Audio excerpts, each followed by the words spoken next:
आसिफ इजहार ख्याल कर रहे हैं। जितनी मर्जी जो है खून की बोतलें लगा लें, जो है ये हमारी इकोनॉमी जो है अपने मर्ज से शिफा नहीं पाएगी। अगर आज यह हमारी अपनी बरादरी, सियासी बरादरी सिफारिशें करती है इनकी, अब पहले तो सिर्फ सिफारिशें करती थी, अब वो खुद पहुंच चुके हैं इन अवानों के अंदर।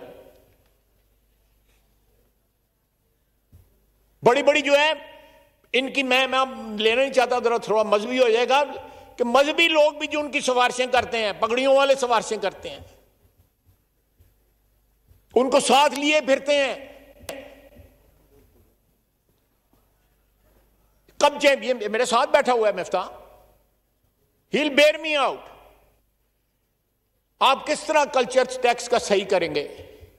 एक बच्चा पैदा होता है तो वो टैक्स देता है, वो दूध पे टैक्स देता है, आम आदमी पानी पे टैक्स देता है, मोटर बाइक पे टैक्स देता है, साइकिल पे टैक्स देता है, सांस लेने पे टैक्स देता है। और ये लोग जो है, किसी ने क्रिकेट टीम लॉन्च की हुई है, किसी ने कुछ और लॉन्च किया हुआ है, किसी ने कुछ लॉन्च किया हुआ है। They have all the luxury to be in politics and to appease the rulers, कि वो टैक्स ना लगे, उन पे लगे। आप भी जानते हैं उन लोगों को, मैं भी जानता हूं, यहां सारे, जिन मैं नाम नहीं ले रहा, सारे लोग जानते हैं उनको। यहां पे मैंने खुद देखा है, यहां पे ऐसे एमएनए भी हैं जिनके पास गाड़ी नहीं है। मैं खुद आते देखा लोगों को बस के ऊपर, या यहां पे वो गाड़ी मेंटेन नहीं कर सकते। हम सियासतदान बदनाम हैं, हम लूट मार करते हैं, सारे सियासतदान। हम जिस तरह अपने हलकों में मेहनतें करके, अवाम की खिदमत करके यहां पे पहुंचते हैं, हमें पता है, आपको पता है, यहां पे बैठे हुए ऐवान में मेंबरान को पता है। लेकिन इस तरह जो अरबों खरबों रुपया इस कौम का लूट के इज्जतदार भी बन जाते हैं, इस ऐवान में भी पहुंच जाते हैं, और उनकी सिफारिशें बहुत बड़े बड़े लोग करते हैं, उनकी नाराजगियां भी मूल लेना पड़ती हैं। किस तरह यहां पे अगर टैक्स का कल्चर ठीक नहीं होगा, हमारे मुल्क में, कसम खा के नामों की कहता हूं, हमारे मुल्क के अंदर ऐसे वसाइल मौजूद हैं कि हमें लोगों के पास कुछ को लेके जाने की जरूरत नहीं है, सिर्फ ईमानदारी की जरूरत है। 100% भी ईमानदारी, 50-60% ईमानदारी इख्तियार कर लें, फिर भी हमारी जान छूट जाएगी।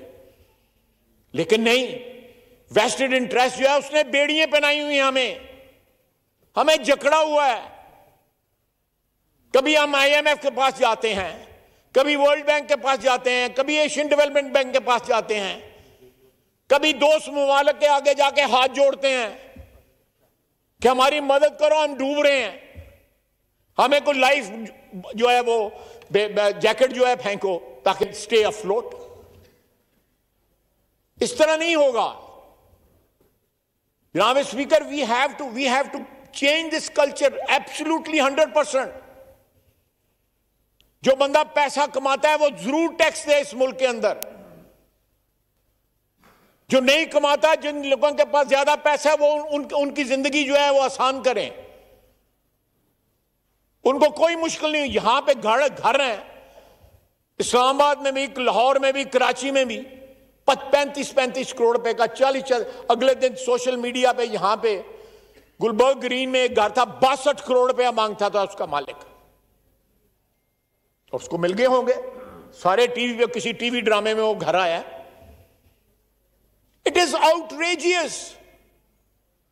62 करोड़ रुपए का घर।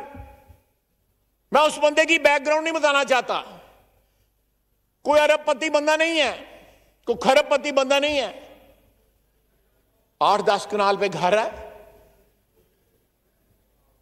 ये इनॉमलीज या ये जो इनइक्वालिटी है, जब तक इस माशरे में रहेगी, ये माशरा जो है मिसमार हो जाएगा। ये माशरा, it will wither away, it will not stay like this. We can't afford it. मैं इस अपने भाई को खराज तहसीन पेश करता हूं, despite criticism from with in and without.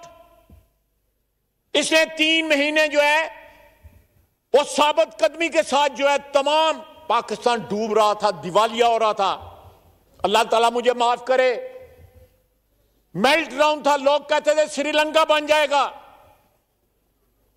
ये इसकी कंसिस्टेंसी है और प्राइम मिनिस्टर का हौसला है, और ये तमाम जो पार्टियां हमारी कोलिशन की, उनका हौसला है कि उन्होंने बंद बांधे रखा इसके आगे। हौसला ना हमने हारा। हमारे लिए कदम कदम पे जो है माइंस बिछाई गई थी। हमें बेच डाला गया था आईएमएफ के आगे।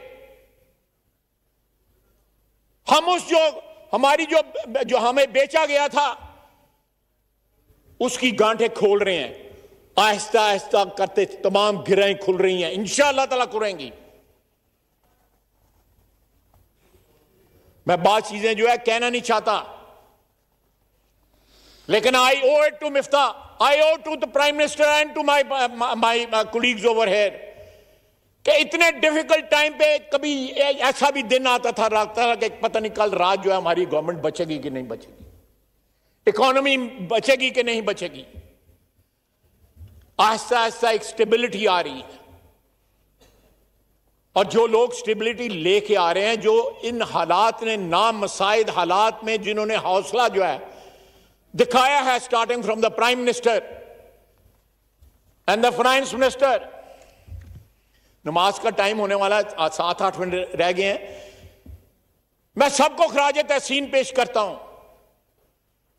हमको दुनिया से बड़ा अच्छा बजट जो है वो नहीं पेश कर सकते इन हालात में, लेकिन जो हमने पेश किया है अल्लाह के फजल से हमने तमाम तबकात की जरूरतें को पूरा करने की कम से कम कोशिश जो है खलूस के साथ जरूर की है।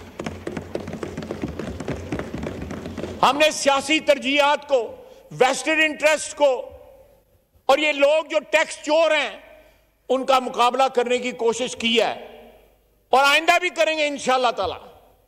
और जब तक यहां के टैक्स कल्चर ठीक ना। और दूसरी बात, मैं अपने तमाम भाइयों से था, जो खुदा के लिए इन लोगों की सिफारिश ना किया करें। ये जो टैक्स चोर है सर, टैक्स चोर जो है कोई 1 लाख 2 लाख रुपया, 5 लाख 10 लाख 50 लाख नहीं चोरी करती है, ये सैकड़ों अरबों में चोरी करते हैं। They still tax in billions. अगर उनको जमा करें it will be in trillions. आज 2008 में वर्ल्ड बैंक ने कहा था कि for every 1 rupee collected in tax 65 पैसा जो है वो चोरी होता है, या सिस्टम में चोरी होता है या रिश्वत में चोरी होता है।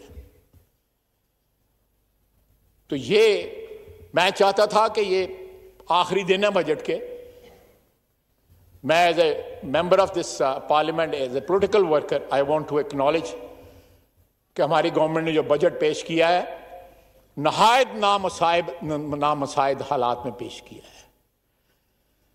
यूक्रेन की दुआ करें, यूक्रेन और रशिया की जंग बंद हो जाए, सारे हालात ठीक हो जाएंगे। लेकिन ये बाहर से ठीक होने हैं, हमें अंदर से भी ठीक करने हैं। वो हमारी पहली तरजीह होनी चाहिए, और हमें ये कसम खानी चाहिए कि हम टैक्स चोरों के सिफारिशी नहीं होंगे। और साथ ये भी कसम खानी चाहिए कि ये टैक्स चोर जो सीटें खरीद के आ जाते हैं इस पार्लियामेंट में, उनके आगे भी जो है बंद बांधेंगे, अपनी इज्जत बचाएंगे, इन ऐवानों की इज्जत बचाएंगे।